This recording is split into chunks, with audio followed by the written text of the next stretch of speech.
Hey, my friend, and welcome to Lesson 2. Lesson 2 is oftentimes one of the hardest. It's one of the areas people have the most resistance to.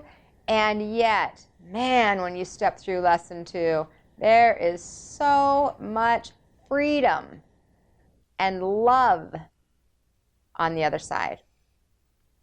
Lesson 2, forgiveness. Lesson 2 is all about forgiveness.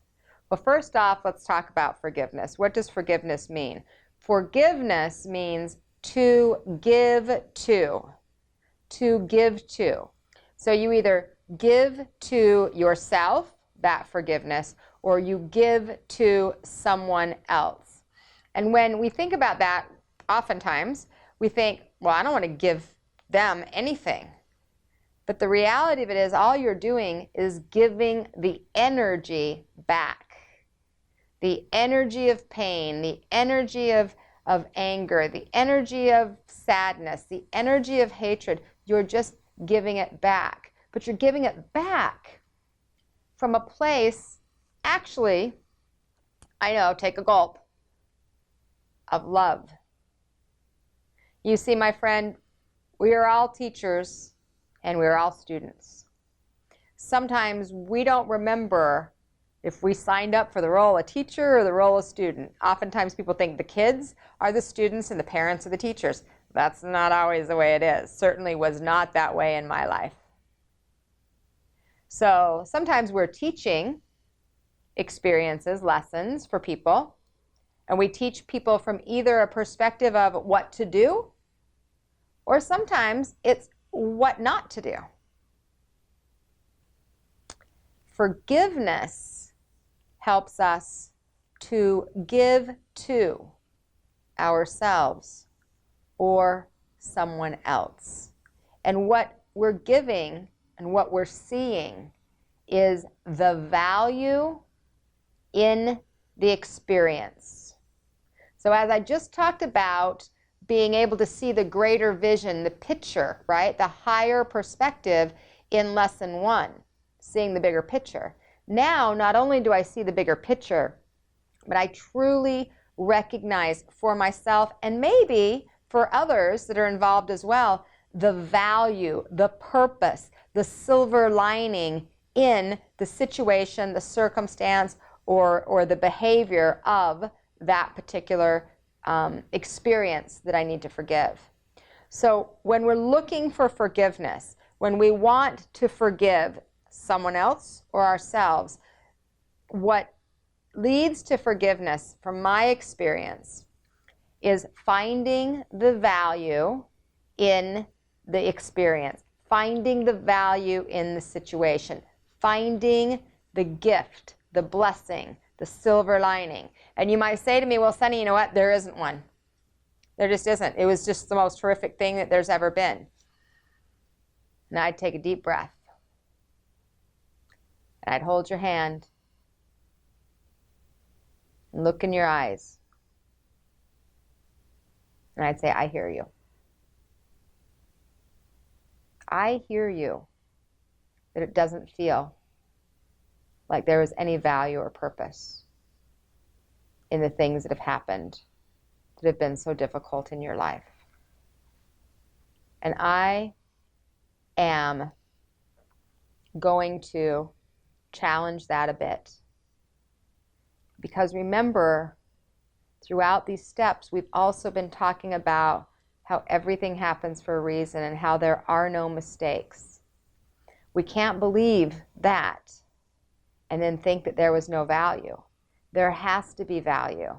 Maybe the value was for you to be someone who spoke up. Maybe the value was for you to be someone who changed the pattern in your family or in your circle of friends. Maybe the value was because you lost your mother at a young age, you chose to really take care of yourself. Maybe the value was when you were at the hospital while your grandmother was dying, it encouraged you to become a nurse and take care of other people, and you're amazing at it. Maybe the value was that in the experience of growing up with an abusive person, you found your voice and have taught others to use their voice. So hear me, please. I hear you, that you may not feel like there's value. There was a time in my life where I didn't either. But in that energy, I stayed in the pain and the anger and, back on up to step 1, feeling the pain. And there may be moments through this journey, even as you're walking through this last step and walking through these lessons, where you're actually going to find yourself as something comes up, because it's kind of like we're an onion, right? We're just peeling layers. You might find that something comes up and you go, shit, I need to go back to step 1. I might need to remind myself of some of those very basic foundational tools. Maybe I haven't been following through with them. Maybe I haven't been listening as well. Maybe I haven't been taking the same action that I was taking to move through and feel the healing. My friends, lesson 2, it's about forgiveness. You have a right to feel however you want to feel. No one can take that away from you. What I'm going to ask you to do is I'm going to ask you to give to yourself the freedom. I'm going to ask you to search deeply for the value in the silver lining, so that you can be that voice or that teacher or the end of that cycle in your family. So how do we forgive? Well, I'm going to tell you the exercise that I love to do, and I'm suggesting you do this as well. What I did when I realized that I had a lot of forgiveness to do, I made a list of all of the people that I felt like I needed to forgive. So I had my dad and my mom and my boyfriend, and I had my second grade teacher and some friends, and there's a good amount of people on that list. Not hundreds by any means, but I'd say there was probably, a good 15 or so.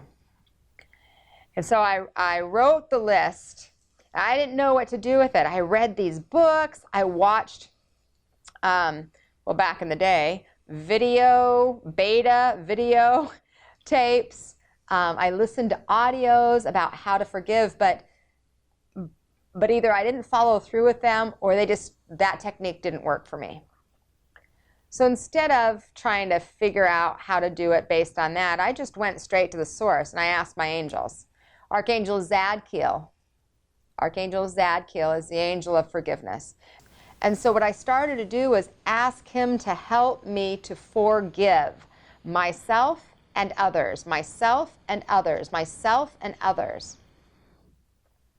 And what I discovered was that I was in this energy, in this process, where I was seeing each one of these people from a different perspective. And I didn't necessarily think that was the forgiveness part, but I didn't really understand it. And so the process that Zadkiel had me do was literally start with myself, okay? So I started with myself. I needed to forgive me. And I started with me because, number 1, I was guided to that. But number 2, because I didn't know who to choose. Do you pick the hardest one to forgive? Do you pick the easiest so you can check things off your list?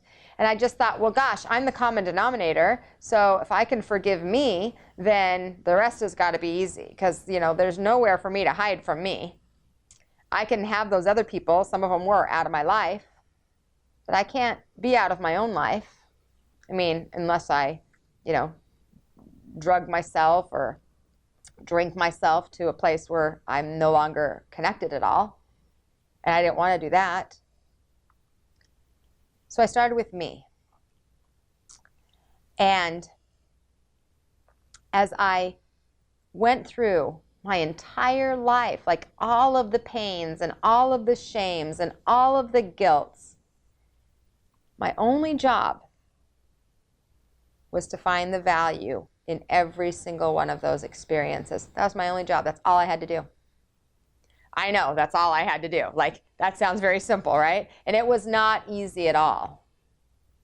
But you see, as I started going through my life and I could find the value in it, then all of those people that were on that list, well, they were a part of all those difficult things. When I found the value in it for myself, I no longer needed to forgive anyone else. Like, there was no one else on my list. Because when I was able to forgive me, then I could feel that healing moving through. Then I could allow myself to feel deserving. I could allow myself to feel the freedom of the pain and the anger and the shame and the blame and the guilt. I could actually see my life and the journey of my life and all those difficult things from a place of appreciation. And appreciation is a much higher vibration. It feels good. Gratitude and appreciation. But I like the word appreciation just a little bit more because appreciation appreciates. So every time I focus on appreciation, it appreciates. It gets bigger and bigger and bigger and bigger and bigger. I love the energy of the word appreciation. So what I'd like you to do here for lesson 2 is I'd like you to write your list of the people you need to forgive. It'll be down in our resources tab. Write your list and look at each one of those people or situations or circumstances and write the value. And you might have to go deep. Write the value from each one of those experiences and then take it in. And what if that were true? What if that person was being a teacher for you in a way that you couldn't recognize then? What if? Well, the great thing is you'd have some space because you'd be letting go of those resentments and you'd be in a higher vibration of appreciation. And man, I'm telling you, that's a great place to be.